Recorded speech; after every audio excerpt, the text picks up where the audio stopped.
So this is 8.3 multiplying polynomials.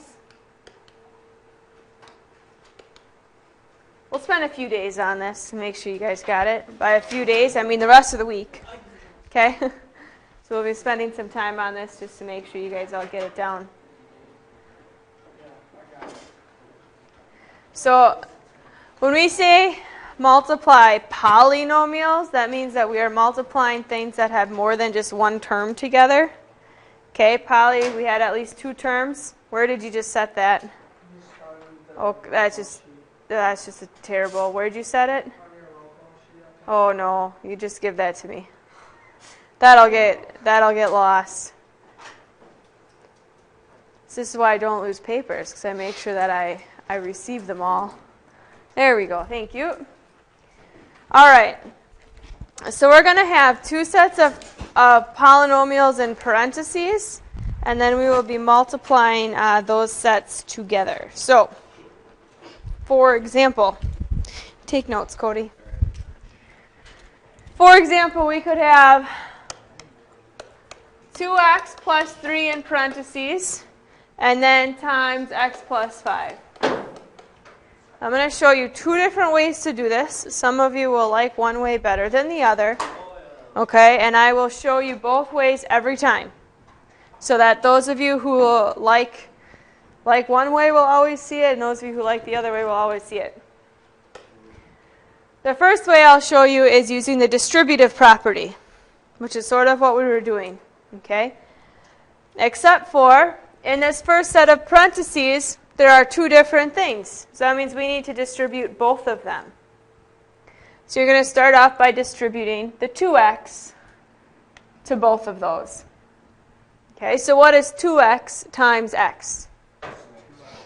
2x squared. What is 2x times 5? 10x, so plus 10x. All right, so there we distributed the 2x. What do you think we would distribute next? The 3. So distribute the 3. So 3 times x. 3x. 3 times 5. 15. Yep, and then you combine like terms. So take a look what's like here. 10x and 3x. What do we get when we add those together? 13x. So 2x squared plus 13x plus 15. That's our answer. Does that look familiar to some of you?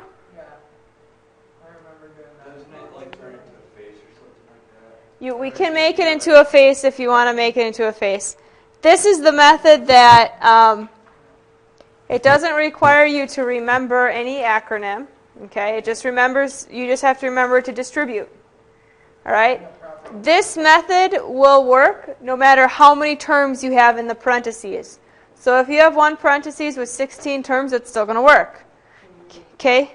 The other method I'm going to show you in a second won't work all the time. Yes, Lindsay? Do we get to use our notes, like whenever we're taking quizzes? But formulas I always give you. Okay, yes? So if it's like 16 terms, would there like be a way for us to break it down? No, I wouldn't give you anything that huge. Okay. Don't worry. Yes? So if like in the first parentheses, if there was another... If we had another term, we would distribute that third too. And we'll do ones like that tomorrow. Okay? Okay, so that's option 1, distributing both times. Like I said, that works no matter what. Option 2, we're going to do the same exact problem. Except for this time, we are going to apply the FOIL method. Okay? FOIL. This stands for different words. F stands for first. O, what does that stand for? The outer. I stands for inner. And L stands for last. Okay? So if you want to do it the FOIL method, you have to be able to identify what your first terms are, what your outer, what your inner, and what your last are.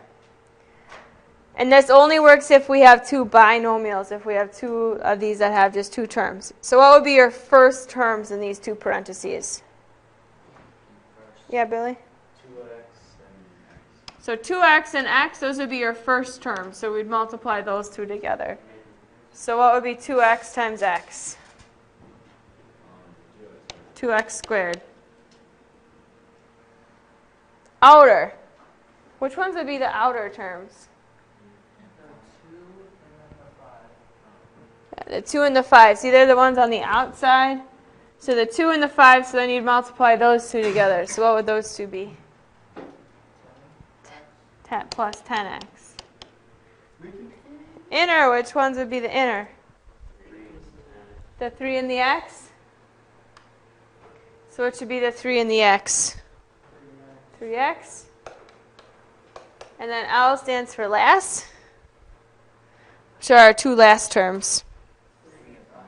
3 and 5, which is 15. Same thing we had here, so what are our like terms we can combine together? 10x plus 3x, so we get 2x squared plus 13x plus 15. Same exact thing, different method. I remember last year, Mr. Thompson did this, and then I ruined it for the whole class because I said it was going to fix. Yeah. Well, I mean, it is a face. You have two eyebrows. You have the nose and you have the mouth. And Nice, yeah. So, it does look like a face, so if that will help you remember, that's fine. But look, two methods, same answer. Okay? You guys choose which one you like better. All right, so we'll do another example of this. All right, let's see here. We'll do example 2. 3m plus 4 times m minus 5. Okay.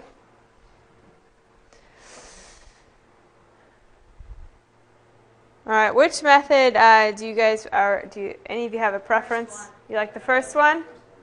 Okay. I like the first one a little bit better. When I had my math class in high school, they taught FOIL, and I memorized it, but I didn't really understand what it was doing because I was never shown the distributive part of it. So I like that first one a little better. So we'll start off with distributing. So what should we do first with this 3m? Distribute it to the m. What do we get? 3m times m. 3m squared. What else do we have to distribute the 3m to? The negative 5. So what's 3m times negative 5? Good, minus 15m. Okay, now what? I distributed the 3m. What else do I have to do?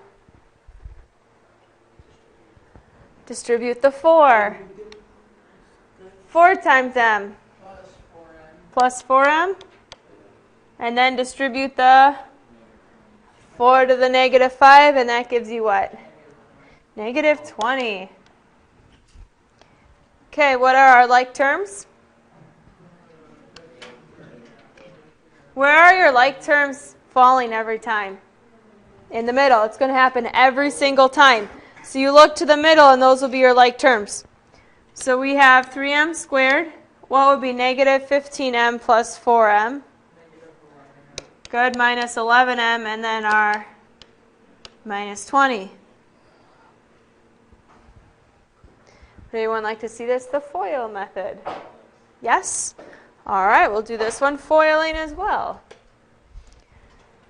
So same problem, other method. Okay. FOIL. So, what are our first terms? 3m and m. When we multiply, we get what? 3m squared. What are the outer terms? 3m and 5. Multiply those, what do we get? A negative 15m. What are the inner terms? Positive 4m. So what do we get? Plus 4m. And what are the last terms? 4 times negative 5 minus 20. And there's your face if you like drawing the face. You could distribute and draw the face too, but. All right, and so this gives us the same answer, 3m squared minus 11m minus 20. Squares. Yes. So, you know, you said you put this stuff on YouTube. What's the link for that? The links will be through Infinity. YouTube we've been having a slight trouble uploading the videos yesterday. It was not uploading. So hopefully it'll work today, but the tech people said that they'd work on it for me. All right, do you guys need another example, or do you remember doing this last year? We got this. Yes. Is the first method called anything, or is it just Distributive. You're just using the distributive property. Mr. Stryker has coined the term double distributive property. So if you ever have him in the future, he'll say that, but it's just the distributive. All right. So for tomorrow, I just want you to do page 483. 12 to 24. Okay. 12 problems.